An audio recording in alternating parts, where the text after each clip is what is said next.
గురుగారు, తర్వాత రాశి ధనస్సు రాశి. వీరికి ఈ మాసంలో ఏ విధంగా ఉందంటారు విద్య, ఆరోగ్య, వ్యాపార రీత్యా? ధనస్సు రాశి వారికి అసలంటే మొన్నటిదాకా ఏలినాటి శని ఇట్లాంటి వాటితో చాలా బాధపడిందమ్మా. ఈ శని బాధ నివారణ కలిగింది. అలానే షష్టమ స్థానంలో గురుగ్రహ ప్రభావం ఉంది. అలాగే 4వ స్థానంలో రాహుగ్రహ అనుగ్రహం ఉంది అర్ధాష్టమంలో. అలాగే 3వ స్థానంలో శనీశ్వరుడి అనుగ్రహం కూడా కలుగుతుంది. ఈ శనీశ్వరుడి అనుగ్రహం అనేది ఎంత అపారంగా ఉంది అంటే 3వ స్థానం కుంభరాశిలో శని స్వక్షేత్రంలో ఉన్నటువంటి కారణం చేత ఈ ధనస్సు రాశి వారికి శనీశ్వరుడి అనుగ్రహం మొన్నటిదాకా బాధపెట్టింది ఆయనే, అనుగ్రహించేది కూడా ఆయనే ఇప్పుడు ప్రస్తుతానికి. కాబట్టి ఏ పనులైతే ఇంతకాలంగా వెనకబడి అవి మనం పూర్తి చేయలేకపోతున్నాం, ఇక మన వల్ల కాదు, ఈ పని చేయలేము అనుకునేటువంటి పరిస్థితి నుంచి కూడా బయటికి వచ్చి తప్పనిసరిగా సంకల్ప సిద్ధి ఏదైతే ఉంటుందో, ఇప్పుడు నిజంగా ఎన్నో ఏళ్ల నుంచి ఒక కానిస్టేబుల్ అవ్వాలనో, ఒక ఎస్ఐ అవ్వాలనో, లేదంటే ఏదైనా వృత్తి మంచి వ్యాపారం పెట్టుకోవాలనో, ఎప్పటి నుంచో చేస్తున్నటువంటి వృత్తులు అక్కడక్కడే ఉండిపోవటము, ఇవన్నీ కూడా మంచి మార్పులు వస్తున్నాయి. వృత్తిపరంగా అభివృద్ధి జరుగుతుంది. జన వశీకరణం, జనాకర్షణ ఎక్కువగా జరుగుతుంది. అంటే ఎక్కువగా అంతకుముందు వరకు కూడాను వాళ్ళ బాసును మాత్రమే పట్టించుకొని ఇతను పెద్దగా మాట్లాడని వ్యక్తులు కూడాను ఆ బాస్‌తో ఎంతైతే గౌరవంగా మాట్లాడుతూ ఉంటారో వీళ్ళతో కూడా అంతే గౌరవ అభిమానం కలిగి, ప్రేమ కలిగి, ఆ గురువు గారితో పాటు సమానంగా చూసేటువంటి, అంటే వాళ్ళ బాస్ స్థాయిలో సమానంగా చూసేటువంటి యోగం కూడా ఈ ధనుస్సు రాశి వారికి కలుగుతుంది. అలాగే వృత్తి, ఏ వృత్తి చేసినా దాంట్లో మంచి విశేషమైనటువంటి అవకాశాలు, ధనలాభం, ఆర్థికంగా చాలా విశేషమైనటువంటి లాభాలు ఉంటాయి. ఎప్పటినుంచో ఉన్నటువంటి కష్టాలు మొత్తం తీరిపోయి అప్పులు తీరిపోతాయి.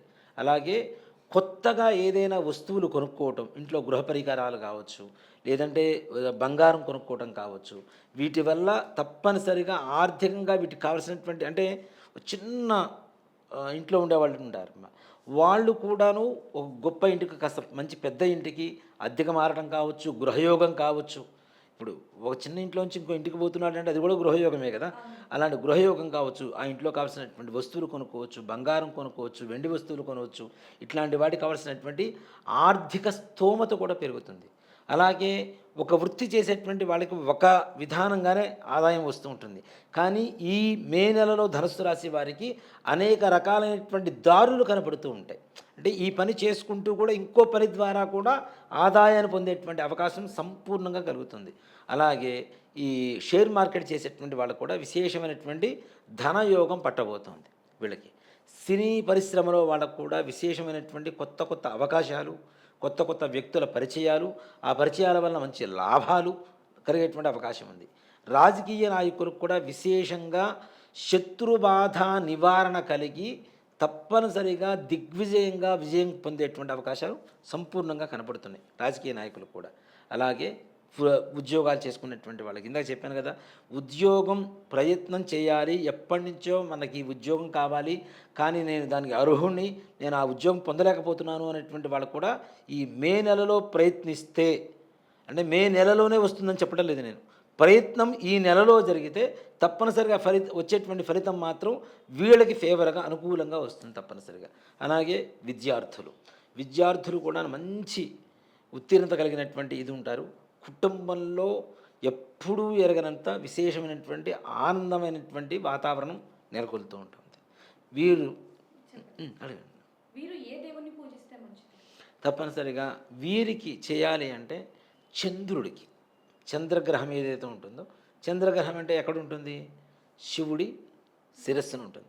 కాబట్టి శివాలయానికి సోమవారం వెళుతూ ఎవరికైనా అనాథాశ్రమంలో కానివ్వండి, వృద్ధాశ్రమాల్లో కానివ్వండి, పాలు ఉంటాయి కదా, చక్కగా దాంట్లో 2 ఇలాచీలు వేసుకొని కాగబెట్టుకొని షుగర్ వేసుకొని అవి ఎవరికైనా ఒక 10 మందికి పంచగలిగితే చంద్రగ్రహ అనుగ్రహం చేత మనశ్శాంతి ప్రశాంతంగా పరిపూర్ణంగా కలుగుతుంది. అలాగే అనుకున్నటువంటి పనులు సకల కార్యాలు దిగ్విజయంగా పూర్తవుతాయి.